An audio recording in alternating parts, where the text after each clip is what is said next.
Mi cámara está muy turbia, se ve la cámara, no sé qué le habrá pasado. Boneto, ¿qué dice?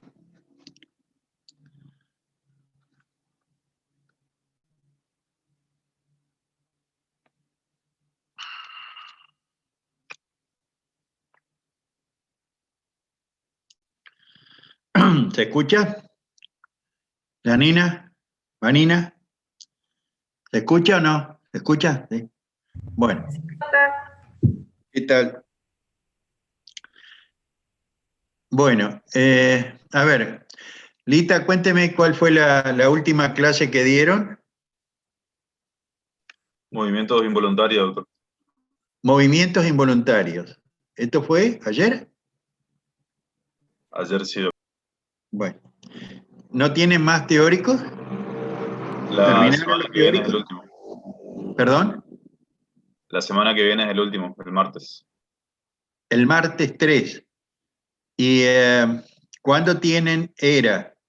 Ahora sí, perdón, El 6, el el 6, viernes 6. el otro viernes. Y el martes tienen el último teórico y el otro viernes tienen el parcial, el de la tercera ERA, el 6. Bien. Y después, durante noviembre, que hay recuperatorios y oral para los que aprueben el choice, así es, el escrito. Bueno. Sí, doctor. Sí, yo voy a seguir subiendo eh, algunos prácticos con estos PowerPoint que les voy dando para que ustedes puedan hacer un pequeño resumencito de cada una de las diapositivas que aparecen, digamos, para que les quede, digamos, para el final de la materia, eh, para poder repasar. Hoy les voy a mostrar cuatro PowerPoint que utilizábamos en años anteriores para hacer un repaso rápido de distintas patologías para poder completar más o menos el contenido del programa de neurología, que es bastante extenso. Entonces, no les voy a ocupar a lo mejor todo el tiempo, porque este material lo voy a subir a la plataforma, y ustedes van a poder en el foro hacer alguna pregunta, alguna duda que quede con respecto a los mismos. Pero también me gustaría que lo utilicen con los otros docentes que ustedes tienen para trabajar sobre este material, que tiene muchas ilustraciones, tienen videos para que puedan ejercitarse, y ustedes le pueden pedir a sus docentes que se utilicen, que utilicen también ese material. Vamos a compartir la pantalla. Vamos a activar el audio de los videos y vamos a comenzar, por ejemplo, con nervio óptico.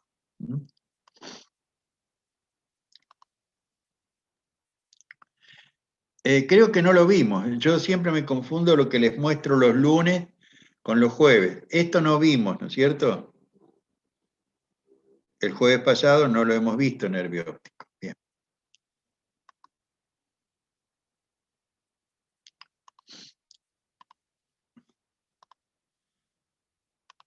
Bien. Una joven mamá dice, presentó en forma aguda una visión borrosa en el ojo derecho que empeoró con el transcurso de las horas.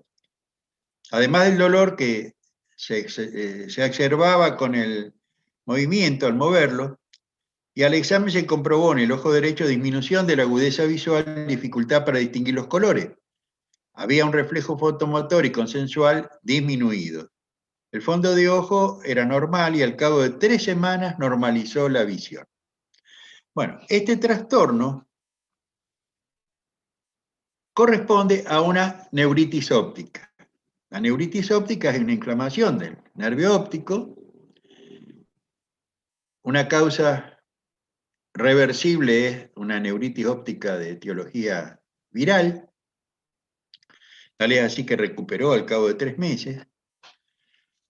Pero hay otras patologías que pueden provocar daño en el nervio óptico, pero de una manera más severa, como por ejemplo la esclerosis múltiple. Y otra patología que puede dañar y provocar una inflamación y una severa patología del nervio óptico es la intoxicación con alcohol metílico.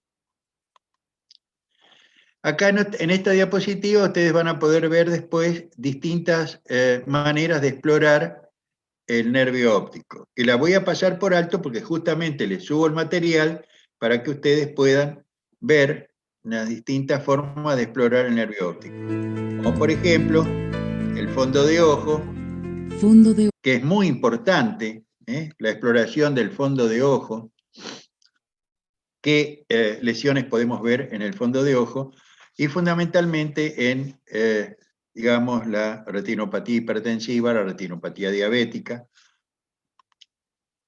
La neuritis óptica es una inflamación del nervio óptico. Puede ser una papilitis, digamos, una inflamación de la papila, o una neuritis retrovulvar, es decir, después de la papila. Hay muchas causas infecciosas, entre ellas las virales, metabólicas, diabetes, avitaminosis, anemia, la esclerosis múltiple, uveitis, retinitis e intoxicaciones como el alcohol metílico. Acá tenemos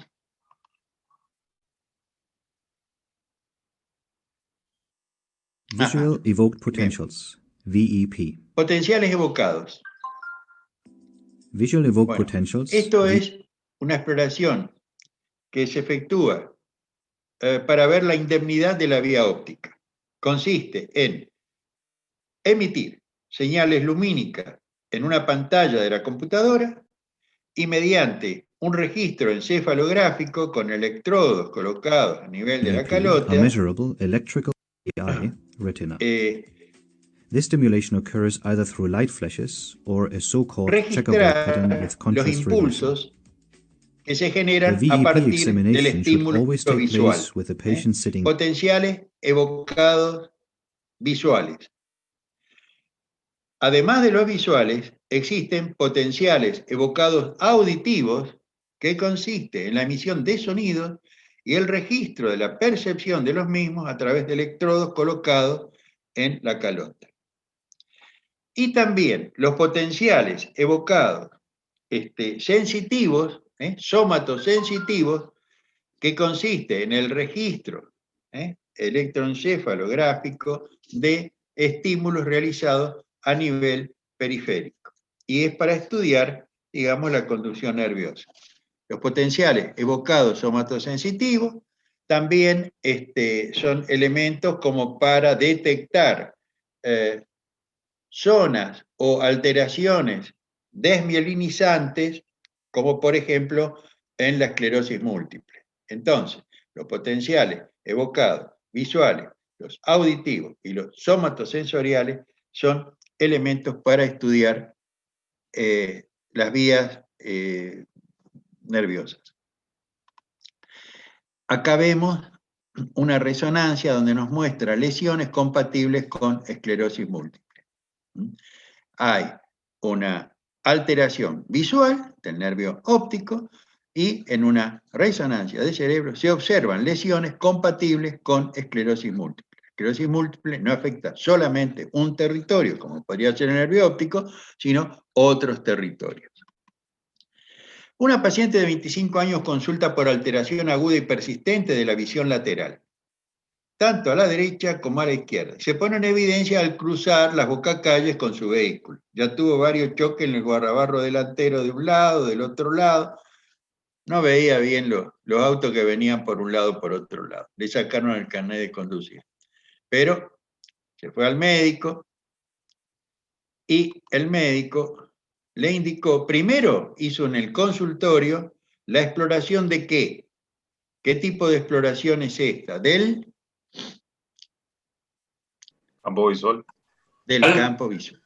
Bien, entonces ustedes habrán estudiado en semiología la exploración del campo visual con un palito y un redondel que digamos, se va desplazando para ver si ven o ve dónde hay afectación del campo visual. Pero para documentarlo se pide una campimetría computarizada. Y está mostrando defectos bitemporales del campo visual. Una resonancia nos muestra una masa, un tumor a nivel de la hipófisis, que está sobre la silla turca, una silla turca que está agrandada, y este tumor de hipófisis. Los tumores de hipófisis más frecuentes son los adenomas de hipófisis, y dentro de los adenomas de hipófisis hay uno que está en un caso del asistente de Google, que si ustedes interrogaron todos los casos del asistente de Google, se habrán encontrado con esta patología. ¿Alguien descubrió en el asistente de Google esta patología vinculada a un adenoma de hipófisis? Le doy un premio al que me dice. Nadie, ¿eh? Qué vago. En el otro grupo de los lunes, un alumno me dijo, sí, es una señora que tenía mucha sensibilidad en las mamas, tenía menorrea, disminución de la libido, derrame por el pezón. Prolactinoma. Ah, claro, pero porque yo le estoy diciendo los elementos, pero eso tenían que haberlo encontrado ustedes interrogando al asistente de Google. No me acuerdo cuál es el caso, qué número de... A ver, por acá a lo mejor lo tengo. El caso número 5. Hablar con caso 5. Practiquen, hablar con caso 5 y háganle preguntas y traten de descubrir todos los elementos que tiene, digamos, un tumor de hipófisis como el prolactinoma, además de la hemianopsia bitemporal. ¿Por qué ocurre la hemianopsia bitemporal? Y ahora vamos a ver más adelante. Este otro paciente, un joven, que presentó una disminución repentina de la visión del ojo izquierdo, duró unos minutos, y después de haber experimentado esa pérdida repentina y transitoria de la visión del ojo, empezó a experimentar cefalea hemicraneal intensa y pulsátil. A ver, entonces, Jonathan me va a decir cuál es el diagnóstico. Puede decirme, mire, no sé, pero dígame algo, no se quede mudo, Jonathan. ACV hemorrágico. Bueno, no. Fíjese, uno puede pensar que una cefalea intensa, claro, si es un ACV hemorrágico, como una hemorragia subaracnoidea, el dolor no dura unos minutos, el dolor es persistente. Pero ustedes tienen un dato acá, tienen un dato característico que les da el diagnóstico. ¿Cuál es ese dato? Es una sola palabra. El que la descubre también va a estar muy alto en mi concepto para el examen oral, si es que llegan al oral. Es pulsátil. Lo de pulsátil no es la palabra, porque cefalea pulsátil puede ser, digamos, cualquier cefalea puede tener esa característica pulsátil, digamos, siento como que me late, una crisis hipertensiva. Joven. Joven. Joven. Tampoco joven es la palabra. ¿Por qué? Repentina. Porque un paciente joven puede tener cualquier tipo de cefalea. ¿Repentina, doctor? Crónica. Espere, hay cefaleas que son crónicas y hay cefaleas que son repentinas, pero no me dice, digamos, cuál es el origen de la cefalea, la etiología de la cefalea. ¿Joven puede ser? Escuché una vocecita femenina que dijo hemicraneal. ¿Quién es? Identifíquese, a ver. Hemicraneal. Sí, pero dígame quién es usted. Carla Zacarías. ¿Y por dónde está su video? A ver, Zacarías, ¿usted está prendido con el video o no? No, ahí prendí. No tiene video. No. Ahí prendí. Ahí prendí. Bueno. Bueno. Voy a mirar si la encuentro. Zacarías. Bueno, pero no la estoy encontrando tampoco. No, Zacarías. Carla dice. Bueno, Carla. ¿Vio? Bueno, Carla. Bien, hemicrania. ¿Y qué es la hemicrania? Me está dando idea, digamos, de cómo es la lesión. No, pero ¿qué significa hemicrania? Que es la mitad. Bien, ¿y qué otro sinónimo tiene? ¿Usted está viendo la pantalla compartida? Sí, ¿Y? migraña. Migraña. Bueno, jaqueca, migraña, hemicrania, muy común. Ay, tengo una jaqueca. Claro, pero ¿cuál es la característica? Que le duele la mitad del cráneo, hemicrania, ¿sí? Y eso es típico de la jaqueca. Prácticamente la identifica al dolor, y ese dolor producido por una jaqueca o migraña puede estar acompañado de algunos signos neurológicos que parecería que inducen a pensar en gravedad. Alteraciones pupilares, pérdida transitoria de la visión, a veces puede tener hormigueo, es decir, ahora, en general hay un pródromo, digamos, hay algo que anticipa al paciente que le va a doler, suelen repetirse en crisis de jaqueca, crisis de migraña. Bueno, entonces, hablando de eso, hay cefalea, que es un capítulo muy importante, que no sé por qué no se dio un teórico, porque es un motivo de consulta frecuente. ¿Quién no ha tenido un dolor de cabeza? Entonces, hay cefaleas tensionales, en casco, hay hemicráneas, como la migraña, cefaleas en racimo, conocidas como clúster, y también, si ustedes interrogan al asistente, van a encontrar que el caso número 11, hay un caso de cefalea histamínica, cefalea de Horton, cefalea en racimo, epífora, rinorrea, tiene una característica de periodicidad en los meses, en el año y en el día, cuando aparece la crisis, cefalea en racimo, y lesiones sinusitis frontales o maxilares pueden dar cefalea, y estas cefaleas pueden ser agudas, pueden ser cefaleas crónicas, y hay otro tipo de cefaleas vinculado a hipertensión endocraniana, otra vinculado a una cefalea occipital, vinculada a la neuralgia del nervio suboccipital de Arnold, que es a la salida del agujero suboccipital, ese nervio está inflamado y le da una jaqueca, es decir, un dolor de cabeza localizado en la zona occipital. Bien. Paciente de 60 años que refiere a una disminución súbita de la visión en el ojo derecho, duró 1 hora.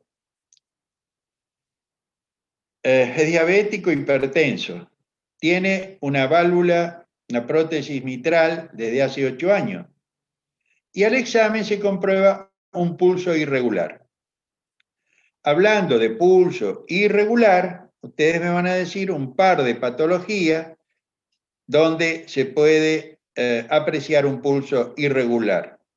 Por ejemplo, le voy a preguntar a Janina Nus. ¿Qué me dice? Pulso irregular.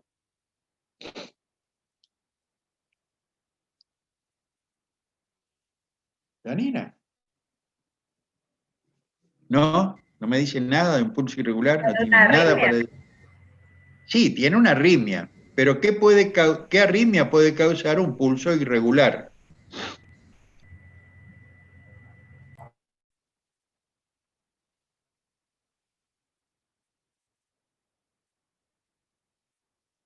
¿Usted dio cardiología? ¿Aprobó? No, no aprobé.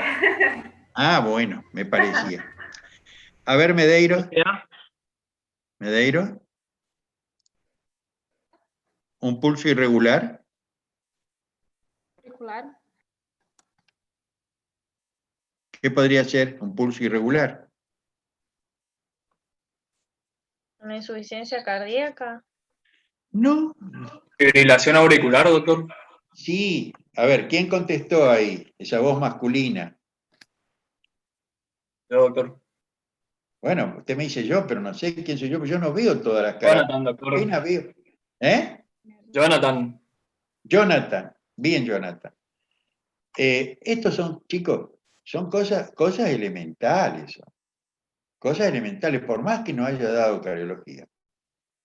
Tener un concepto de lo que es un pulso irregular, que no tiene que ver, la insuficiencia cardíaca me puede producir, por ejemplo, una taquicardia con ritmo de galope, es decir, hay un corazón que late rápido, con una cadencia de galope, la aparición de un tercer ruido, pero el pulso irregular, cuando yo tomo el pulso, y no es loop-dub, loop-dub, loop-dub, sino que es totalmente irregular, no encuentro yo un ritmo de base.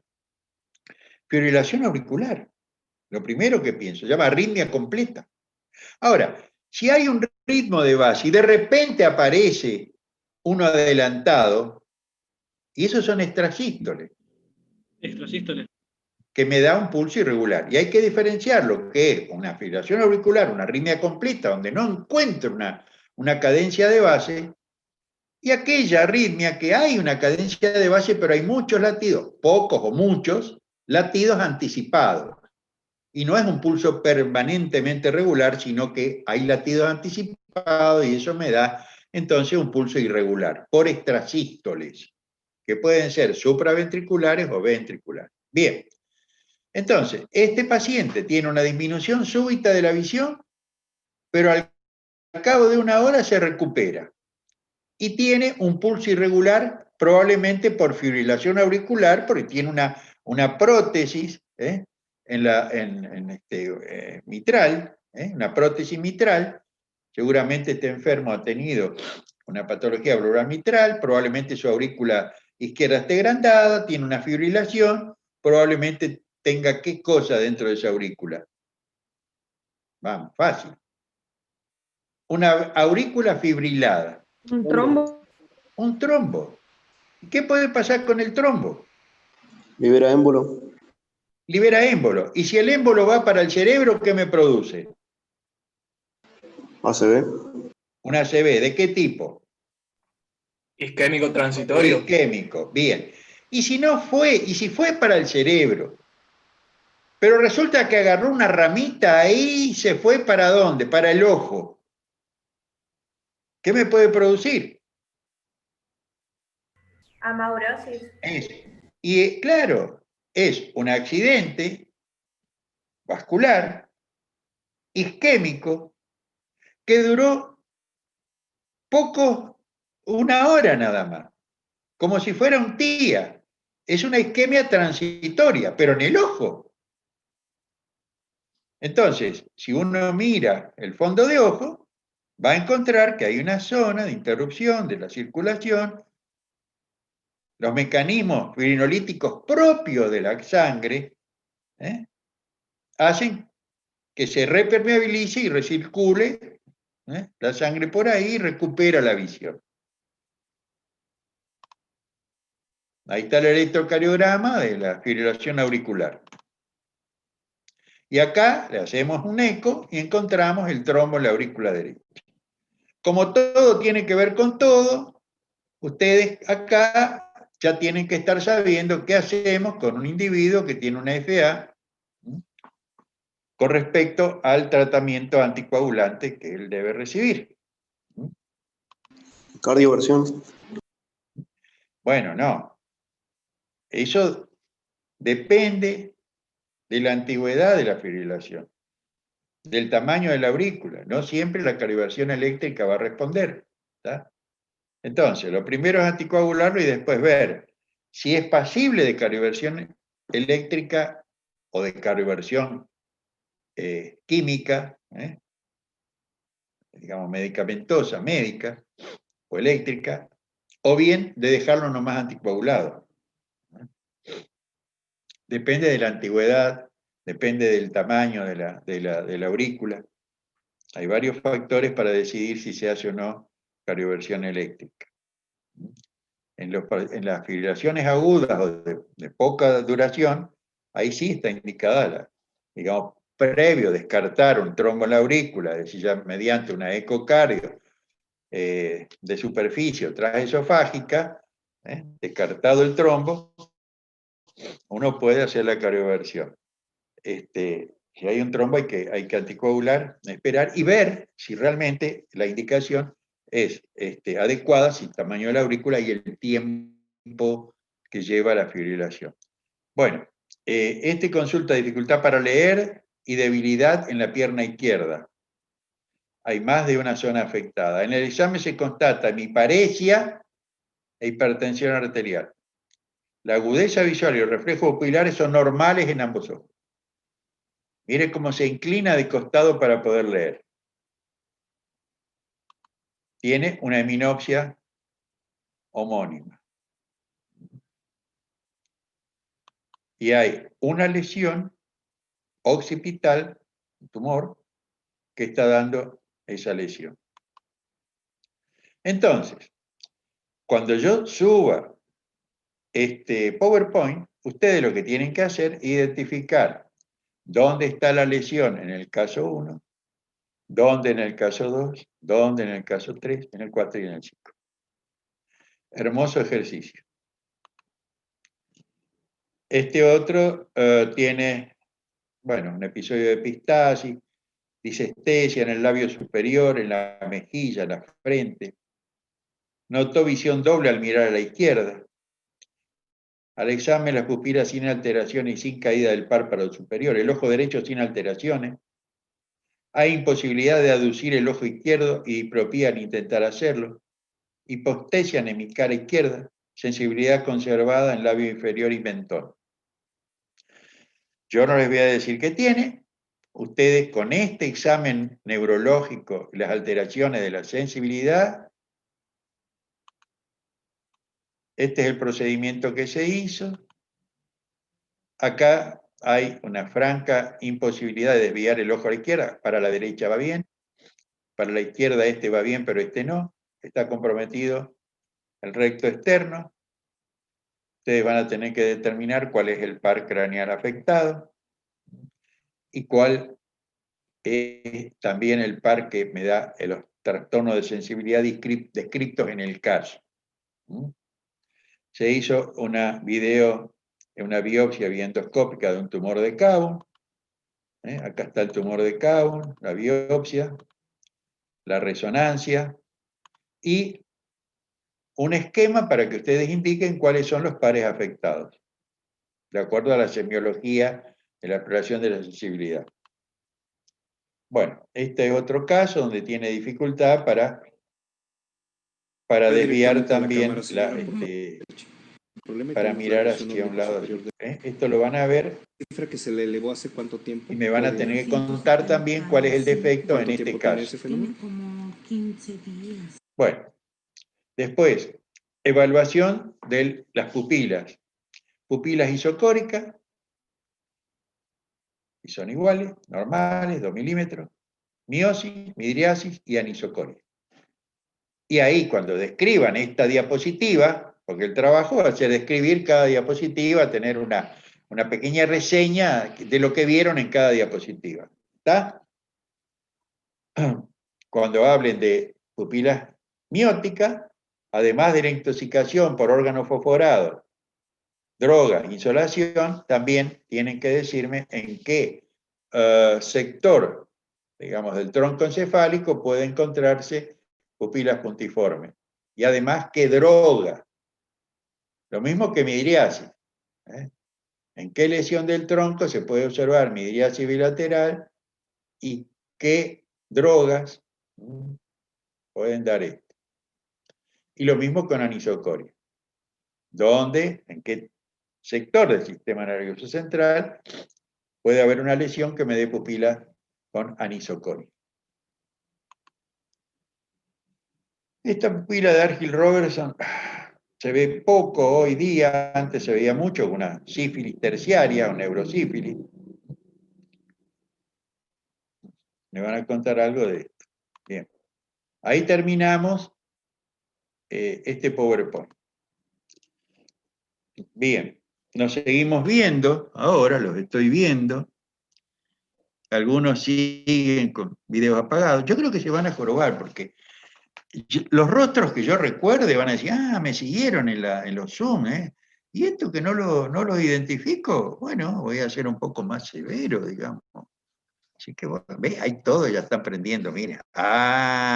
El ser humano es hijo del rigor, no hay nada que hacer. Ahora, lo que quiero entender es por qué apagan. Realmente porque les cuesta, les sale muy caro el internet, porque, no entiendo, porque están haciendo otra cosa, están estudiando para el parcial del lunes. ¿Ves? Ahí están todos ahora. Yamila Venega, por ejemplo, ¿eh? Ahí recién estoy viendo su carita sonriente. A ver. Sofía Fernández Torres. Fernández Torres, usted es de Resistencia, ¿eh? Sí, Doc. ¿De dónde? Sí, de Resis. Bueno. Y sí, ¿ves? Como estoy ubicando ya. Después hágame acordar que le tengo que contar un caso, una casualidad enorme que se dio el lunes con una alumna de Resistencia también. Bueno, después, cuando hablemos de Guillén Barré, que ahora vamos a hablar de Guillén Barré enseguida. Bueno, me queda, por ejemplo, Batiste, con 14, Batiste, punto suspensivo. ¿Quién es? A ver, comisión, por lo menos sáquele la comisión 14 adelante, así veo bien su apellido y su nombre. Lo mismo, Kublik, comisión 27. Sáquele la 27 y ponga, ¿ve? Alfredo, así veo que se llama Alfredo. Bueno, apareció también su rostro. Bueno, y acá hay un puntito nada más. Esta será la... Meneses. Camila. Está con una cara de sueño, Camila. Recién se despertó de la siesta. Otro puntito acá. Bueno, voy a seguir un poco para el costado. Disculpe.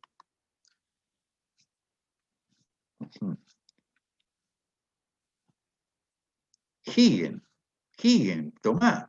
Me suena mucho el apellido, pero la cara no me... Julián Jurado. Yo lo que no entiendo, que bueno, está bien, le han sacado por lo menos la parte de adelante y puedo ver el nombre. Pero, por ejemplo, con 28, debe ser Fernando, Fernanda, no sé quién es, comisión 28, Fernand, a ver.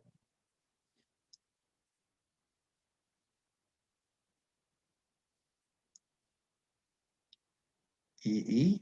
¿Se me perdió Fernand? Se borró, ¿eh? Bueno.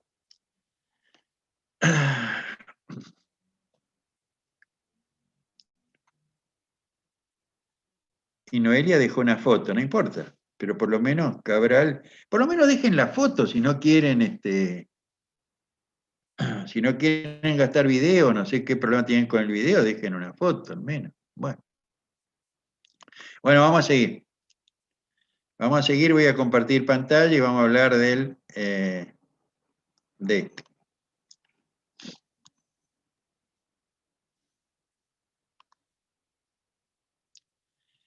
Presentación de diapositivas.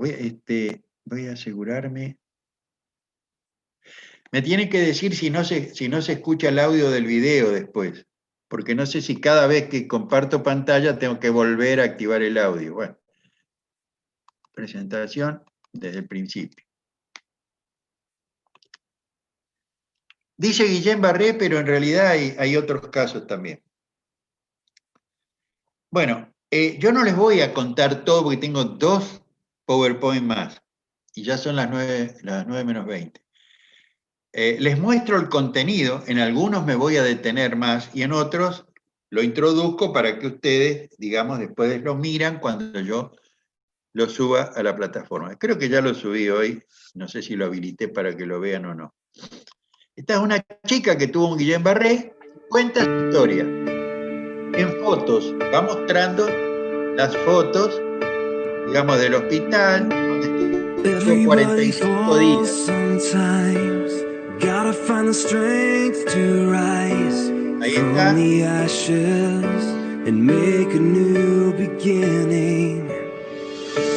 Está intubada, ventilada.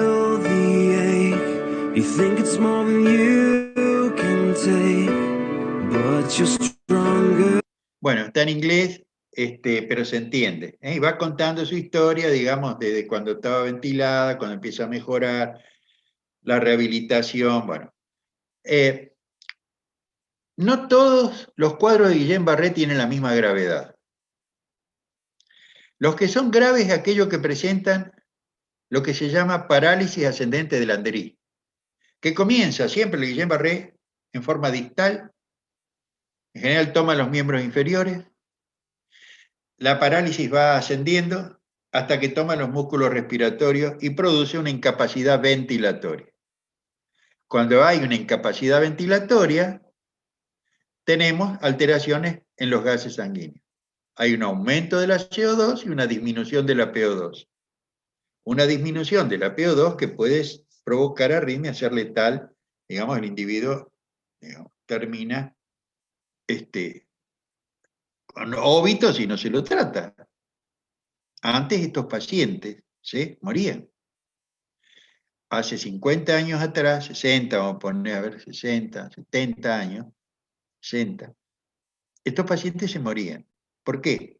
Porque no existía la asistencia respiratoria mecánica. La asistencia respiratoria mecánica comenzó en el Instituto María Ferrer de Buenos Aires, y a lo mejor en algún otro instituto importante en Brasil, a raíz de la epidemia de poliomielitis que hubo en el mundo y que mató mucha gente y dejó muchas secuelas, en el año 52, antes de la vacuna de Scholz y de Sabin, y acá, en la Argentina, se crea en aquel tiempo, por el año 60 más o menos, 50 y pico, 58, 56, el Instituto María Ferrer, donde se compraron pulmotores. Yo les conté alguna vez los pulmotores, que eran como tachos, partidos a la mitad, se abría la tapa y se metía el paciente adentro, se cerraba la tapa y acá en el cuello tenía un aro con cuero, digamos, donde el paciente sacaba la cabeza, no respiraba porque tenía afectados los músculos respiratorios, la poliomielitis, y se lo ventilaba con presión negativa, es decir, se hacía un vacío dentro del pulmotor y el pulmón se expandía, se cambiaba la fase de vacío, se dejaba otra vez que entrara el aire en el pulmotor, el pulmón volvía a la normalidad y se exhalaba. Entonces, la respiración era a presión negativa intermitente, presión negativa intermitente. Y hubo mucha gente internada en el Instituto María Ferrer para ser ventilado de esta manera, y había pacientes que recuperaban la respiración y otros quedaban con secuelas y quedaron meses internados en pulmotor, y otros pacientes durante el día más o menos estaban hipercápnicos y usaban máscara de oxígeno, pero de noche al dormirse tenían que ir y entrar en el pulmotor.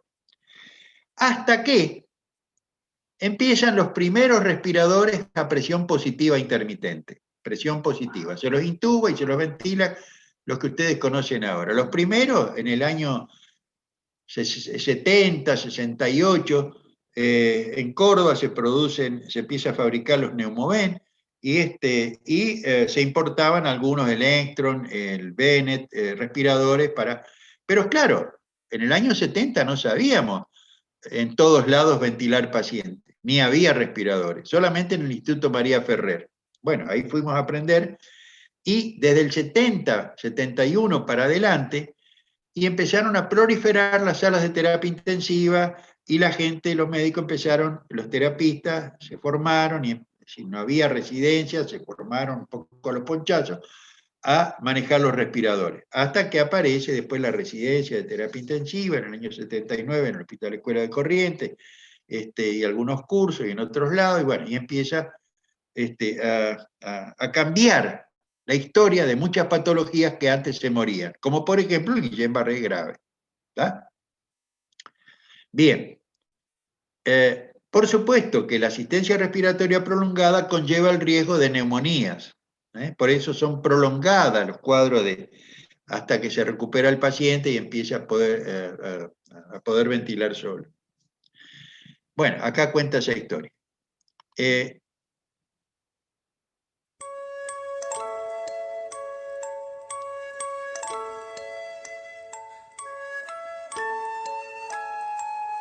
Bueno, en este caso no sé de qué.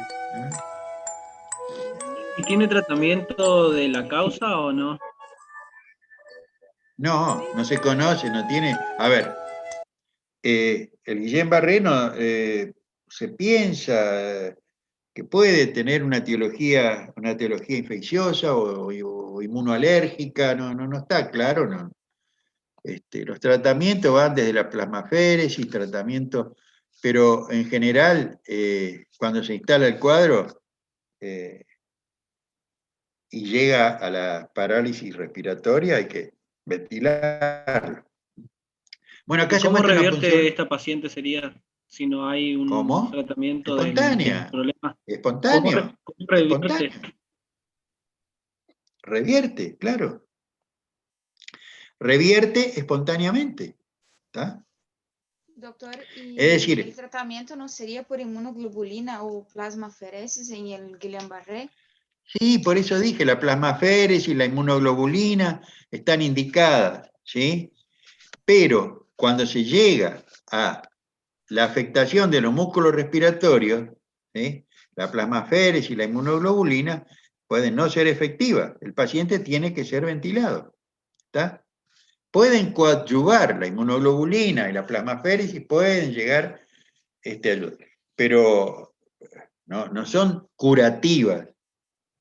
¿Está? Bueno, el diagnóstico a través de la punción lumbar, acá muestra cómo se hace una punción lumbar, dónde se hace, esto lo pueden ver. Acá,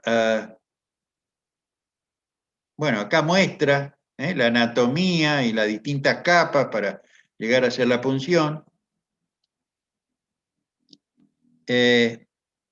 Acá muestra las patologías medulares, lo que es una hemisección medular o lo que es una sección medular completa con un nivel sensitivo, depende del nivel de la lesión de la columna.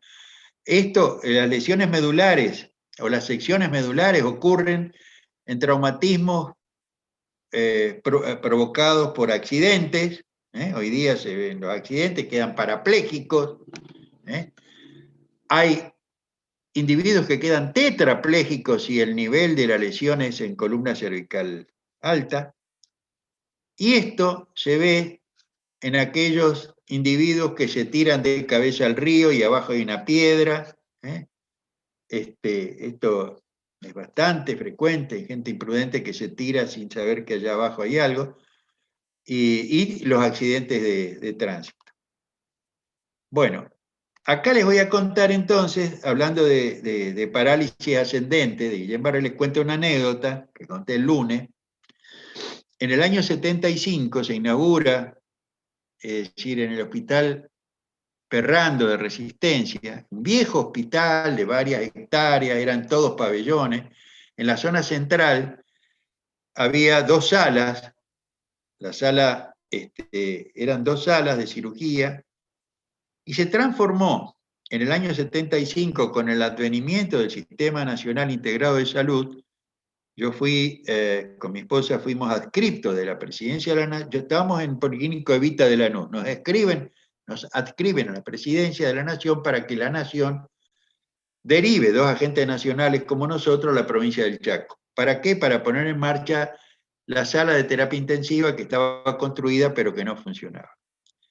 Se nos ocurrió que no podía seguir siendo un hospital pabellonado donde en cada pabellón era de una especialidad, pabellón de neurología, pabellón de cardio, pabellón de gastro, y resulta que había pacientes graves y pacientes no graves en el mismo pabellón, y lo que tenían en común eran que eran cardiológicos o digestivos o neurológicos.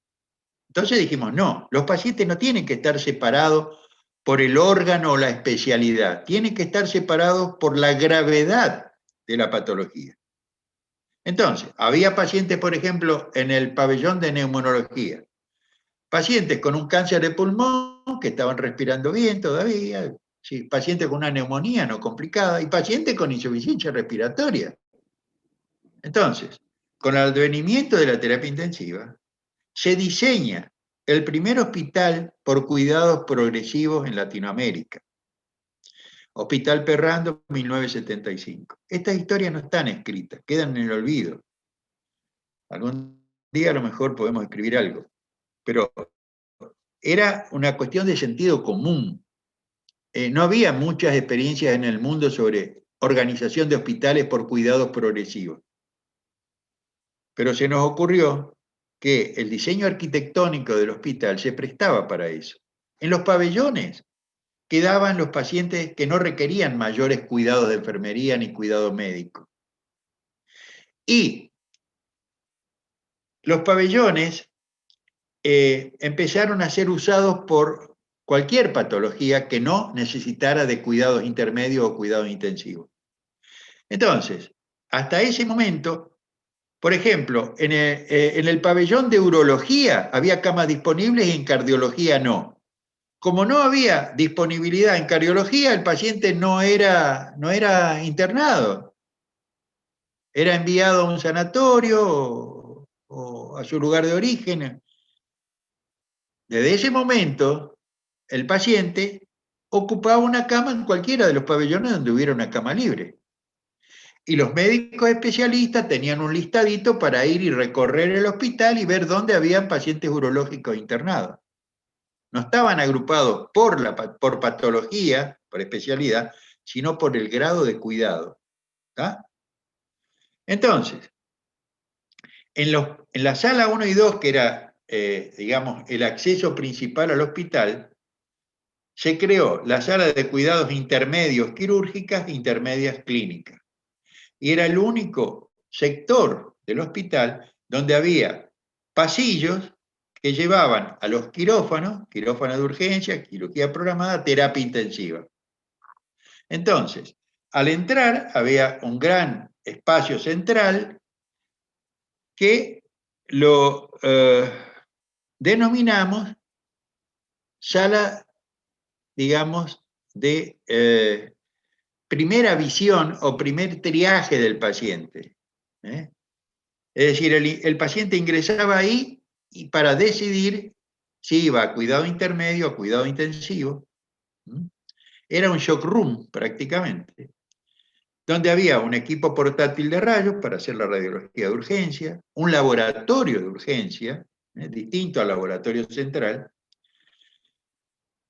¿Y qué pacientes llegaban ahí? Y llegaban los pacientes en ambulancia, porque al llegar en ambulancia, el 90% de los casos, los choferes sabían que los pacientes más graves llegaban ahí. El otro paciente, el que viene por un dolor de garganta, por un dolor de cabeza, ese va caminando a otro sector, donde había consultorios de guardia a las 24 horas, el paciente con tos, el paciente con un poco de broncoespasmo, es decir, eran pacientes ambulatorios. En este otro sector del centro, llegaban las ambulancias con los pacientes más o menos graves, entonces uno ahí o los reanimaba rápidamente y después a terapia, o bien no necesitaban más que vigilancia y cuidado para hacer un diagnóstico, digamos, en cuidado intermedio. Bien. Una noche, a las 8 de la noche más o menos, viene una enfermera de terapia, ya funcionaba el servicio de terapia, y me dice, doctor, mire, en el pabellón tal, dice, hay un muchacho de 20 años que se internó esta mañana porque tenía un poco de dolor de cabeza, tenía vómito, es decir, náuseas, no vomitó, tenía náuseas, dolor de cabeza, y tenía un poco de debilidad, no caminaba muy bien, pero ahora no puede respirar, me dice. ¿Cómo no puede respirar? Y no, doctor, está con dificultad para respirar. Bueno, tráigalo. Muchacho de 22 años. Lo primero que se hacía en terapia, o lo primero que suele hacer, es tomar, mientras la enfermera toma muestras de sangre, el médico ve si tiene que intubarlo o no tiene que intubarlo, pero se toma una muestra de sangre para enviar al laboratorio. A la media hora me viene el informe de laboratorio, de esa rutina, entre comillas, que no me gusta llamar rutina, pero son exámenes necesarios, porque uno no puede hacer diagnóstico de hipoxemia, de hipercapnia, de acidosis, de hiponatremia, sino es a través del aparato. Y me informan un potasio de 1.2 miliequivalentes por litro. 1.2 miliequivalentes. Por ciento, perdón. 1.2 miliequivalentes. Una hipocalemia prácticamente incompatible con la vida, 1.2. Bueno, intubado, paciente lúcido, no ventilaba, parálisis total de todos los músculos, no hablaba, pero estaba consciente. Debilidad muscular generalizada. Yo recordé algo que había leído en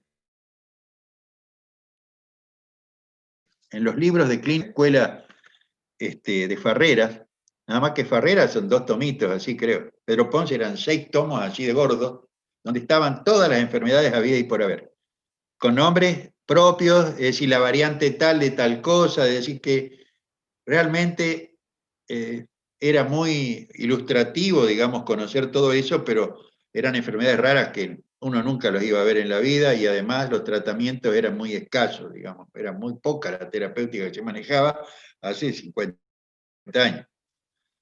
Pero yo recordé haber leído de la parálisis discalémica familiar o enfermedad de Cabaret-Westphal, parálisis hipocalémica familiar. Entonces me pregunté, a ver, si este muchacho tiene semejante hipocalemia, pero no tuvo vómito, no tuvo diarrea, no toma diuréticos, es decir, no se fue potasio afuera del cuerpo. Y recordé que había leído que en esa enfermedad el potasio pasa desde la sangre, desde el extracelular al intracelular. Y que bastaba pequeñas cantidades de aporte de potasio en la solución fisiológica, por la vía central, para que recupere, digamos, el pasaje del otra vez al extracelular, a la sangre, y empezara a mejorar la debilidad muscular. Yo conté esa noche este caso, y una alumna me comenta y me dice, mire, mi papá, que es médico en Tirol, me pregunta qué causas de hipocalemia existen y me manda una foto de esa mañana del laboratorio de un potasio de 1.2. Entonces, en resistencia hay familias que tienen esta enfermedad, parálisis hipocalémica familiar, que se llama parálisis periódica. ¿Por qué? Porque no se sabe muy bien, pero en determinadas circunstancias la ingesta de hidratos de carbono produce el desencadenamiento del cuadro. Cuadro que a veces es leve, limitado, cierta respiratoria. Después le voy a dar el nombre de su compañera para que se contacten, porque me dice, esto es una casualidad enorme que realmente se haya hablado esta noche de esta patología. El papá creo que no la conocía y se preguntaba por qué era eso, no se entendía. Bien, dicho esto, bueno, acá hay unas definiciones de hipotonía, las polineuropatías que pueden cursar con insuficiencia respiratoria aguda, el Guillain-Barré, polineuropatía del enfermo crítico, linfoma, vasculitis, la porfiria aguda intermitente, picadura de garrapata. Y acá, no sé si figura la hipocalemia, hipofosfatemia, intoxicación por marisco, ciertos tóxicos. y acá no me habla de Cabaret-Westphal. Pero acá sí. Dice las polineuropatías.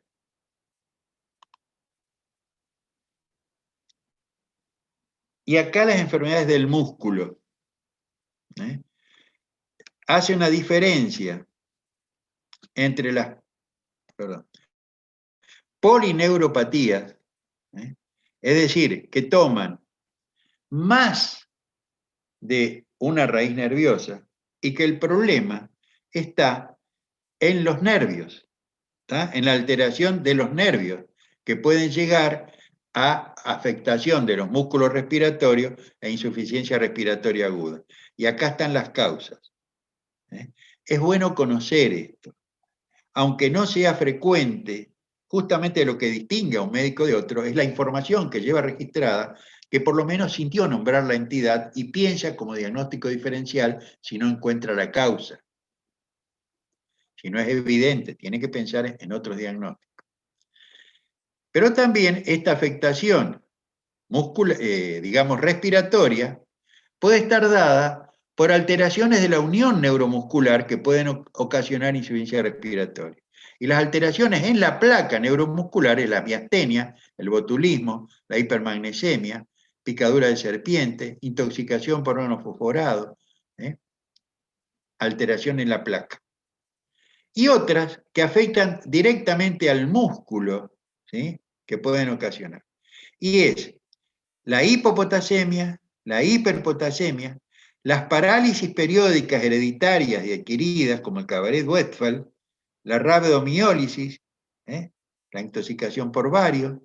Esto tengan presente porque es interesante, porque puede conducir a la muerte del enfermo por, digamos, dificultad respiratoria o insuficiencia respiratoria.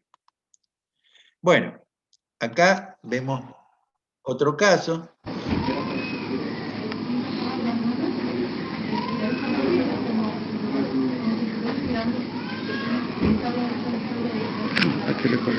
Esto ocurre durante el sueño, habitualmente, se llama síndrome de las piernas inquietas.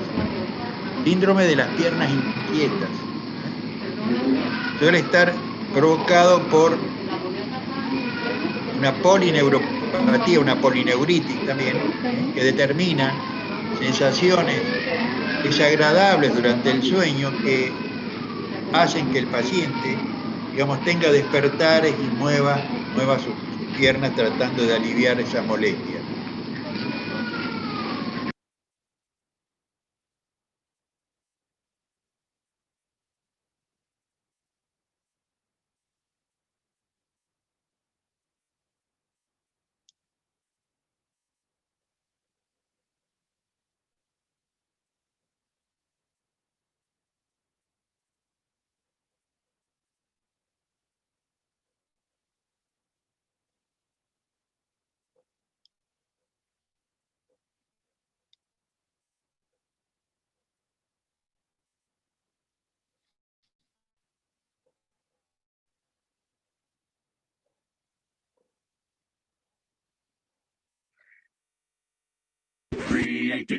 Bueno, ahí habla algo del síndrome también. Bueno, y el polineurítico, hay un compromiso tóxico metabólico de las terminaciones neuronales libres, las terminaciones nerviosas, que pueden ser provocados por diabetes, el alcohol, ciertos tóxicos y ciertos medicamentos. Y se caracteriza por parestesia en guantes y en botas. Sensaciones desagradables como hormigueos, pinchazos, descarga eléctrica, parestesia. Bueno, esto es un ejemplo de hipertonía muscular, no de hipotonía, de hipertonía muscular. Esto es muy exagerado en el tétano, incluso se han relatado fracturas en las crisis de tétanos graves, con arqueamiento de la columna.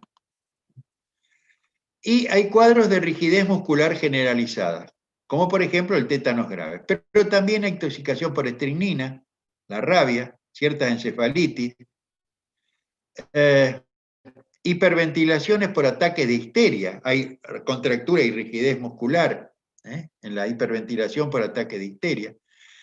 La hipocalcemia, el síndrome del hombre rígido y ciertas reacciones por fenotiacina.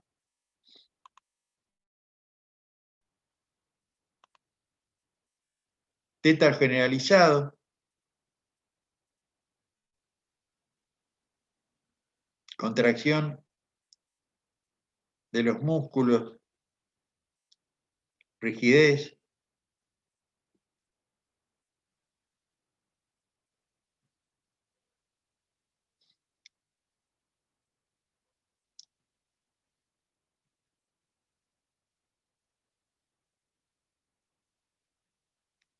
Cuando va cediendo el cuadro. Y este es un caso real que también tuvimos hace mucho tiempo. Esto fue, bueno, acá observan que hay dificultad. Tiene un mordillo para poder aspirar la boca, las secreciones, y es imposible la apertura bucal. Tiene lo que se llama la risa sardónica, es decir, con la frente, el ceño fruncido, parece que está triste y sin embargo con los labios parecería que está sonriendo. Risa sardónica del tétanos grave. Esto fue producto de una inyección intramuscular en la época en que no se usaban las agujas descartables como ahora, sino que se hervían las agujas. Che, desaparecieron todos de mi vista, ¿qué pasó?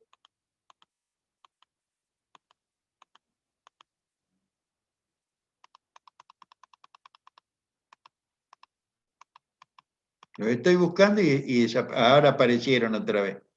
Bueno, tétanos intramuscular. Hoy día, por inyecciones con agujas mal esterilizadas no se ven porque son todos descartables. Pero sí, sigue habiendo tétanos por heridas contaminadas, digamos, los esporos están en la tierra, en el suelo, es decir, digamos, las heridas pueden provocar tétanos. A pesar de la vacuna, porque en general hoy día la vacuna se sigue aplicando. No obstante, hay gente que no está vacunada. Bueno, la hipertonía, que es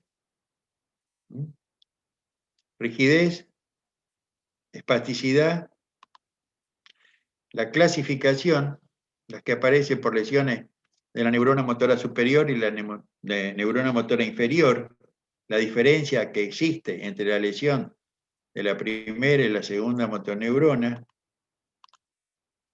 y vamos a seguir viendo otra. Bueno, ahí los tengo en pantalla.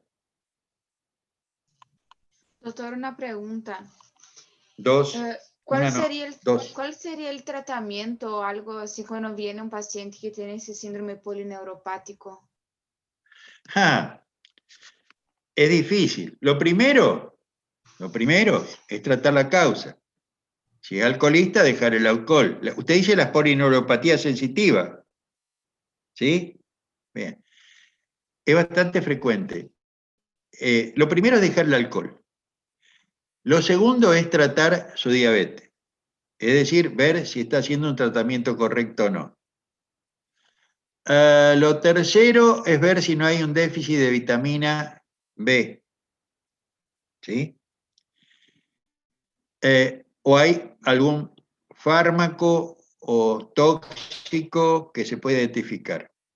Entonces, la corrección de la causa o de la probable causa. Con respecto al tratamiento de las parestesias, la pregabalina podría llegar a ser útil, pero es muy difícil el tratamiento de las parestesias en las polineuropatías. ¿Tá? Hay ciertos medicamentos nuevos, la pregabalina es una de ellas. Yo no tengo experiencia con eso, hay que leer un poco en la literatura que se está usando, pero en general es difícil el tratamiento, es difícil combatir las sensaciones que producen esas parestesias. La descarga eléctrica, el hormigueo, etc. Hay que tratar la causa, eso sí. Ahora, si no se conoce la causa, o a pesar de eso persisten, en general son problemas crónicos. Gracias, doctor. Vamos a ver ahora, vimos nervio óptico, vimos Guillain-Barré, vamos a ver algo de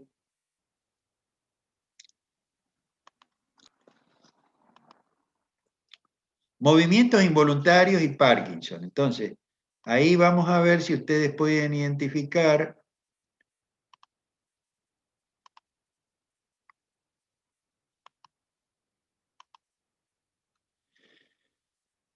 paciente de 50 años quien sufrió temblor en una y luego en las dos manos desde hace años y que aparecían en situación de estrés y mejoraban al tranquilizarse. Últimamente ha empeorado y le afecta su oficio de soldador en una fábrica de productos químicos. Notó además trastorno del habla y de la marcha. Bueno. Temblor en una y luego en las dos manos. Bueno, tenemos los temblores. ¿Cómo? A ver, los temblores. ¿Hablaron algo de temblor en el teórico? ¿Quién era que me habló? Me dijo que dieron, no sé si Lita o quién me dijo que habían visto movimientos involuntarios. O alguien si quiere contarme un poco qué dieron. ¿Quién me cuenta? ¿Lita? ¿Me cuenta? A ver, ¿qué hablaron, Lita, de los movimientos involuntarios? Y se describieron los diferentes tipos de movimientos involuntarios y luego se continuó con Parkinson. Bueno, pero cuénteme algo de los movimientos involuntarios. Se habló de temblor, se habló del tic, se habló de las miocondrias. Espere, de temblor. ¿Y de temblor? ¿Qué se habló de temblor? ¿Temblor de reposo, temblor intencional? ¿Qué se habló de temblor? ¿Temblor esencial? Sí. Depende de bueno, la intensidad, si aparece en reposo o si aparece ante movimientos, si calma con el reposo o si aparece en reposo el temblor. Está bien. ¿Y para diferenciarlo de temblor bueno. fisiológico o temblor esencial. ¿Cómo? No escuché lo último. Para diferenciarlo si aparece en reposo o si continúa en reposo el temblor. Y bueno, pero ¿y a qué se debe eso? ¿Qué es lo que produce? ¿Cuál es la causa?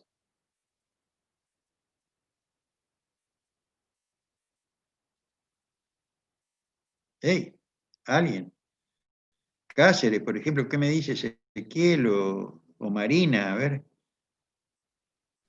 Por la liberación puede ser de impulsos nerviosos de manera... lógico. De manera, ¿cómo se podría decir? Repetitiva. No, exactamente, y no voluntaria, por así decirlo. Involuntaria. Y bueno, pero bueno, un temblor involuntario, que puede ser de reposo, puede ser intencional al tratar de agarrar un objeto, pero ¿eso a qué puede deberse? Es decir, por ejemplo, este paciente, ¿cómo podríamos catalogarlo, el problema de su temblor?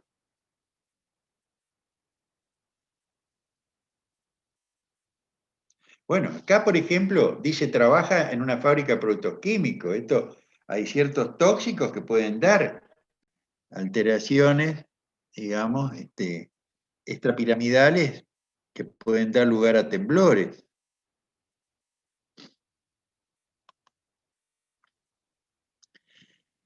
De todas maneras, hay un dato que dice que empeoran la situación de estrés y mejoran al tranquilizarse. Entonces, esta es algo a tener en cuenta. Aparecen con el estrés y mejoran al tranquilizarse. Eso no está hablando de una categoría de temblores. Pero lo otro, el hecho de que antes, digamos, era en una mano y luego en las dos, y que le afecta al oficio de soldador y que trabaja en una fábrica de productos químicos, pero además tiene trastorno del habla y de la marcha, es decir, que también ese temblor, ese movimiento involuntario muscular, está afectando también la musculatura de la fonación, del habla, y también de la marcha. Ahora, acá miren y van a ver las causas del temblor involuntario.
Temblor esencial en la enfermedad de Parkinson. Mira la diferencia en la escritura.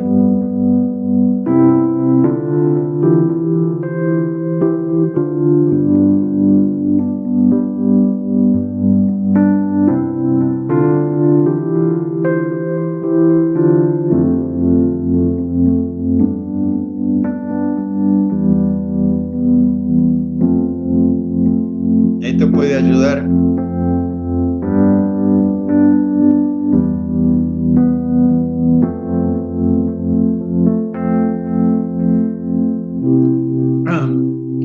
Bueno, es decir, que hay muchas condicionantes para el temblor esencial, que va desde tóxicos como el café o droga, la edad, el estrés, el pánico, es decir, y el temblor que está producido por otras enfermedades como el Parkinson, un temblor de reposo. Y después movimientos involuntarios como la coreotetosis,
Bien.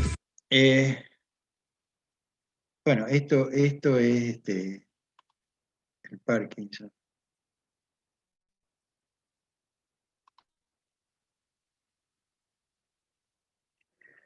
Bueno, acá habla del Parkinson. Enfermedad de Parkinson. No tendencia a mover las... Vamos a...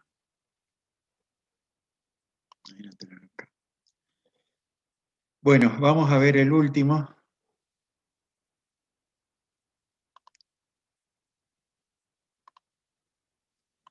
Que serían convulsiones, que son otros movimientos involuntarios, las convulsiones. ¿Hablaron ya de convulsiones o no? ¿Lista? Sí, doctor. ¿Hablaron? ¿Qué dijeron de convulsiones?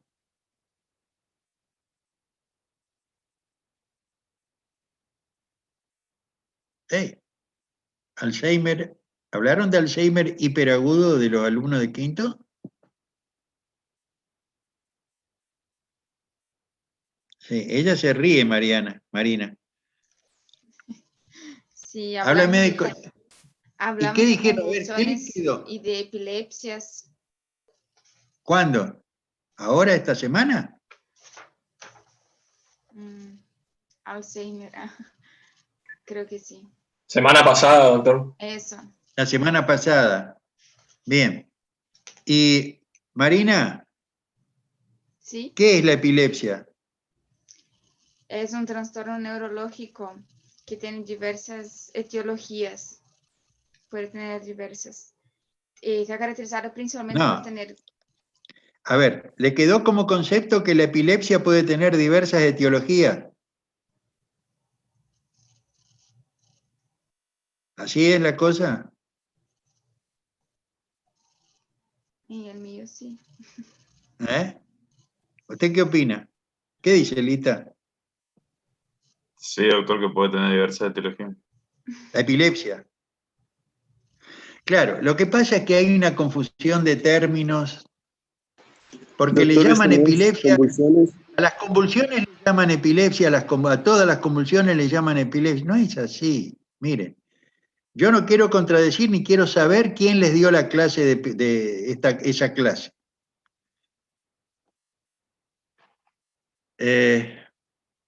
Pero les debe quedar este concepto. La epilepsia, justamente, no responde a diversas etiologías. Directamente no se conoce la etiología. La epilepsia es una enfermedad. Por sí misma es una enfermedad que dura toda la vida y cuya etiología no se conoce.